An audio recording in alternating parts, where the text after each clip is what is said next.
Bugungi kunda yoshlardan kim bo'lasan deb so'rashganida ulardan tikuvchi, uchuvchi yoki quruvchi degan javoblarni olishimiz tabiiy, lekin vaqtlar o'tadi, ular men startapchi bo'laman degan javobni berishadi.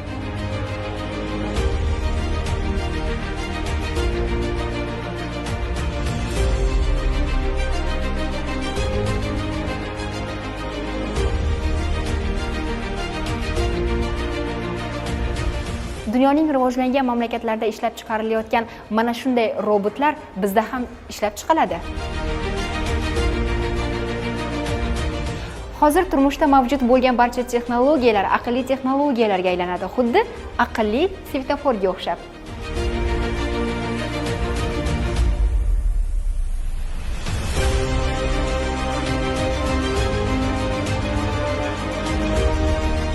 Bugun yoshlarning bilim olishi, o'z iste'dod va iqtidorlarini ommaga keng namoyish eta olishlari uchun barcha imkoniyatlar yaratilgan deya olishimiz mumkin. Yangi O'zbekiston yoshlari shu qatorda sirdaryolik yoshlar nafaqat ilm-fan, balki texno olamda ham o'z iqtidorlarini namoyish etib kelishmoqda. Guliston yoshlar texnoparkida tahsil olayotgan yoshlar ayni so'zimiz isboti bo'la olishadi. Bu yerdagi har bir g'oya, har bir loyiha e'tibor markazida. Loyihani amaliyotga joriy etilishi uchun mutaxassislar tomonidan katta ko'mak ko'rsatiladi. Bugun sizlar bilan Guliston yoshlar texnoparkidagi jarayonlar bilan yaqindan tanishamiz.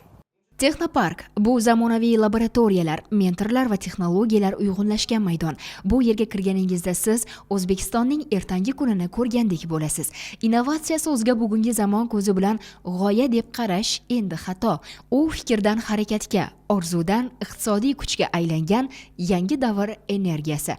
Guliston yoshlar texnoparki faoliyat boshlaganiga endigina 3 yil bo'ldi. O'tgan davr mobaynida g'oyalarni amaliyotga ko'chirishga xizmat qilgan maktab 300 dan oshiq yoshlarni innovatorga aylantirdi. Dilshod aka, bilasizmi, bugungi kunda yosh startapchilarni qo'llab-quvvatlash demak davlat siyosati darajasiga chiqqanligi hech kimga sir emas. Bugungi kunda yoshlar ishlari agentligi tomonidan hamda IT texnologiyalari, kelajak kasblari deya qaralayotgan IT yo'nalishida axborot texnologiyalarida yoshlarni bilimlarini yanada kuchaytirishga katta e'tibor qaratilmoqda-da. Bugun shu o'rinda Guliston yoshlar texnoparkida tahsil olayotgan o'quvchi yoshlar ham ko'plab kuzatyapmiz, tanlovlarda o'zlarini g'oyalari, loyihalar bilan faol ishtirok etishmoqda. Albatta. Avvalambor assalomu alaykum. Bilasizmi, hozirda innovatsion loyihalarni jalb etish yoshlarimiz orasida g'oyalar juda ham ko'p. Ularni saralab olish eng katta mashaqqatlardan bittasi. Bu o'sha hozirgi kunda bilamizki, axborot texnologiyasi juda ham rivojlangan davrda yashayapmiz. Ya'ni 21-asr yoshlari o'zlarining g'oyalari juda ham ko'p. Hozirda Guliston yoshlar texnoparkimizda innovatsion loyihalar jalb etish juda ham jadallik bilan oshib bormoqda. Hozirda bizda 8-mavsumga start berilgan. 8-mavsumda bizda hozirda 78 nafar yoshlarimiz bizdan o'z g'oyalari bilan ro'yxatdan o'tishgan. Biz ularning ichidan 8-mavsumimizga 35 nafar yoshlarimizni o'zimizga jalb qilib oldik. Ularning ichidan eng saralarini tanlab oldik. Hamda hozirda bizda o'sha o'quv jarayonlari ketmoqda. Saralab olingan loyihalar ichida eng bizga global, hozir respublikamiz miqyosida global mavzulardan bittasi o'sha ekologiyamizga oid bo'lgan startap loyihalarni tanlab oldik. Biz o'ylaymizki, bu startap g'oyalarimiz loyiha ko'rinishga kelib, respublikamizda global mavzularni yoritib berishda, havomiz yomonligini yaxshilash darajasiga olib kelishda ushbu loyihalarimiz juda ham asqotadi deb o'ylayman. Texnoparkni ixtirolarni mahsulotga aylantiradigan tirik tizimga o'xshash g'oyalar laboratoriyasi deyish mumkin. Har kuni yangi mavzularga qaratilgan dars mashg'ulotlarining o'tkazilishi ayniqsa har qanday yoshni atrofga g'oya izlash bilan nazar solishga da'vat etadi. Birgina bugunning global muammosiga aylanib borayotgan ekologiyani yaxshilashga qaratilgan innovatsion g'oyalarni rivojlantirishga Texnopark tomonidan jiddiy e'tibor qaratilmoqda. Bugungi seminar mashg'ulotimiz mavzusi cho'llanishga qarshi innovatsion g'oyalar mavzusi. Bu mavzumiz o'zi nima? Bizda hozir O'zbekistonda juda ham katta ekologik muammolarimizdan bittasi o'sha ob-havomiz, to'g'rimi? Ushbu oy avvalida Guliston yoshlar texnoparki 8-mavsumga start bergan edi.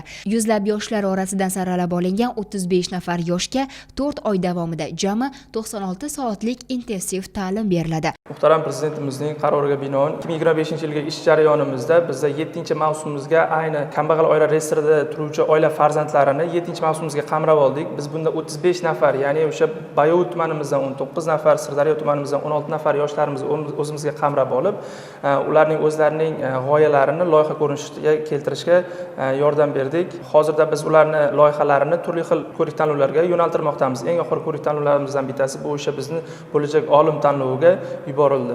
Bundan tashqari bizning boshqa mavsumimizda ishtirok etgan o'quvchi yoshlarimizni turli xil ko'rik-tanlovlarga ham yo'naltirdik. Ulardan eng oxirgilaridan bittasi o'sha Mirzo Ulug'bek vorislari.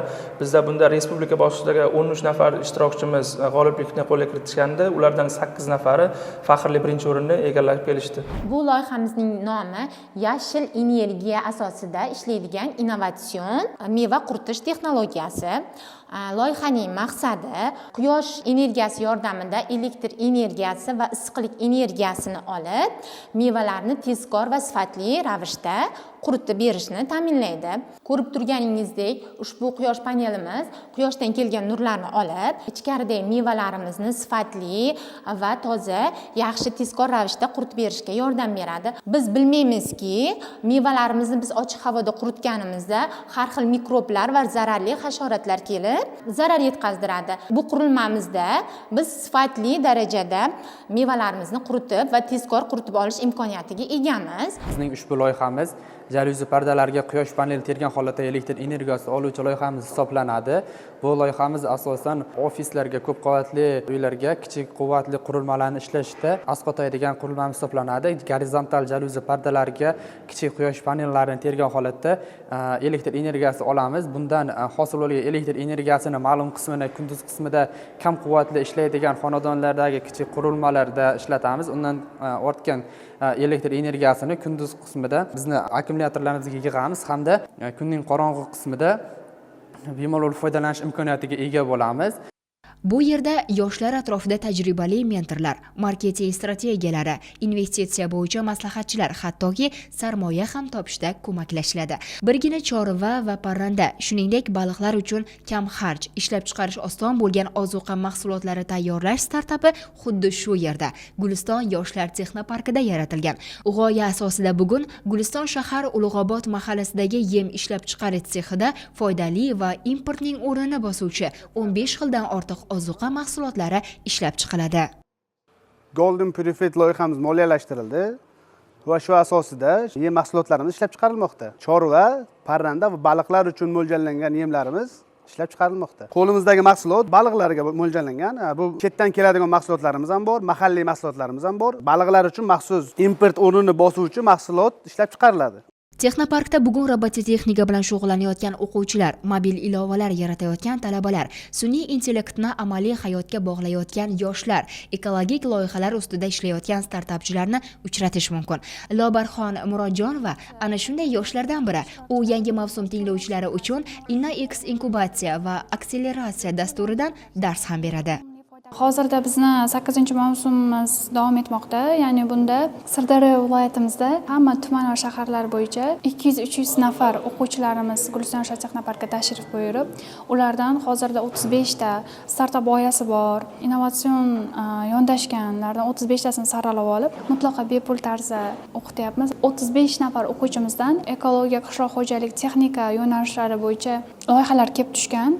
O'zim ham Guliston yoshlar texnoparkiga InnoX Business Inkubatsiya akseleratsiya dasturini 4-mavsum muvaffaqiyatli yakunlab, o'zimni aqlli uy tizimi loyiham bilan ishtirok etganman va bu loyiham Guliston davlat universiteti prorektori juda katta qiziqish bildirib, bu loyihamga 5 million mablag' ham ajratgan. Asosan bu loyiham keksalarga mo'ljallangan, ya'ni ularni doimiy sog'lig'idan xabardor bo'lib turish uchun ko'pgina funksiyalarni bajaradi. Esboy 32 datchik yordamida bilaguzuk taqiladi. Onaxonlarimiz, otaxonlarimizga uyda yolg'iz qolgan paytida masofadan turib sog'lig'idan xabardor bo'lishimiz mumkin. Bu bilaguzuk shunday vazifalarni bajaradiki, qon bosimi chiqqanda tez yordamga telefon qiladi, lokatsiya tashib beradi, ma'lumotlar beradi. Undan tashqari uyimizda gaz yonib qolsa yoki nimadir olov chiqsa, o'shani oldini olib, o't o'chirish xizmatiga telefon qilib, o'zi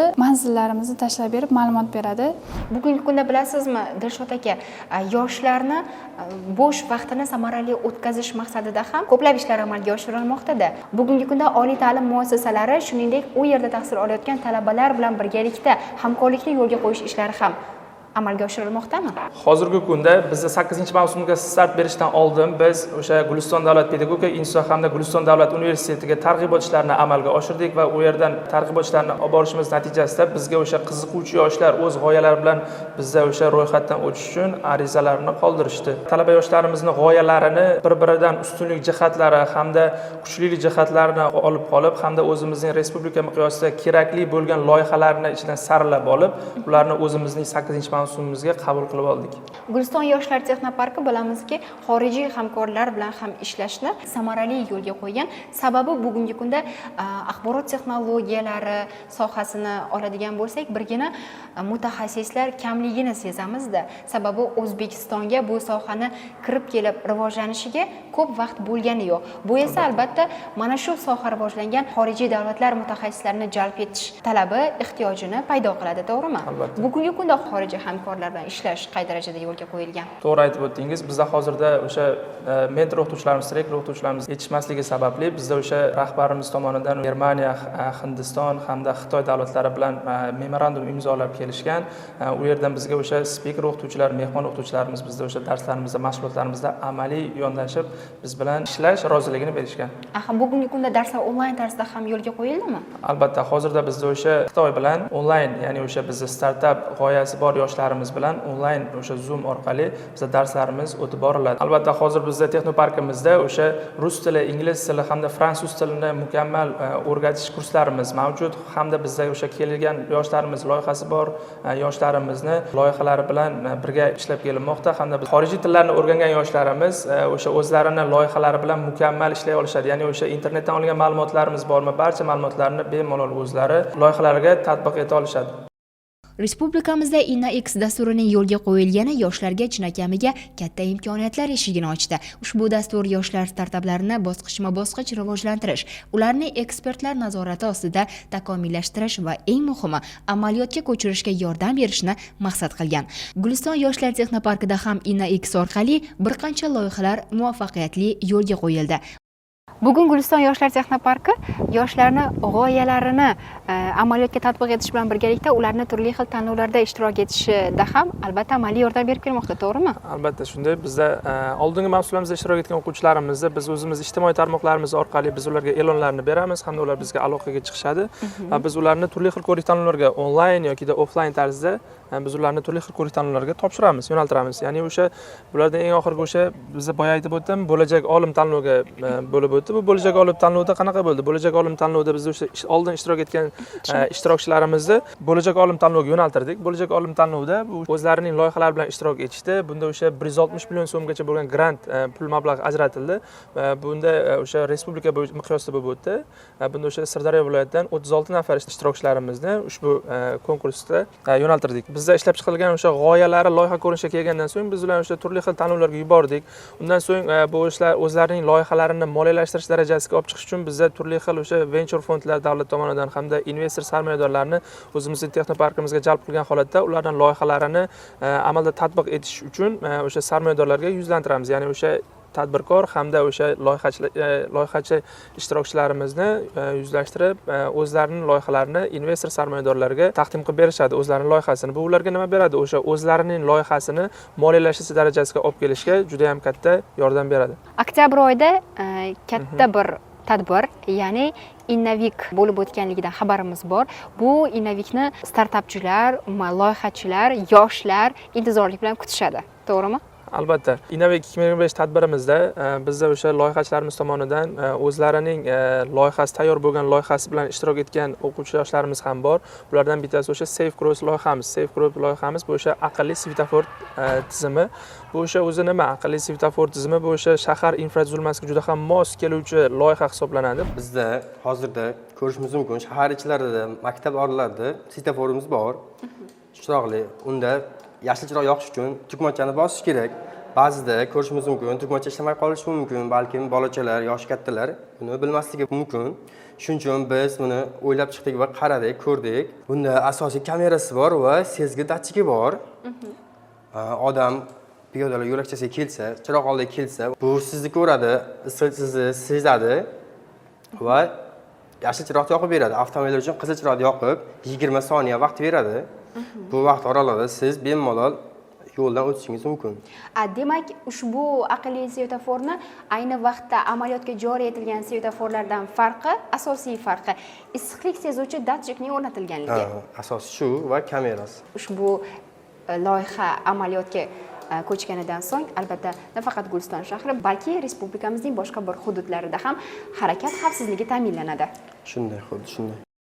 Yoshlar texnoparkida joriy yil davomida 70 ta startap loyihasi shakllantirilib, ularning 46 tasi 231 milliard so'mlik investitsiyaga yo'naltirildi.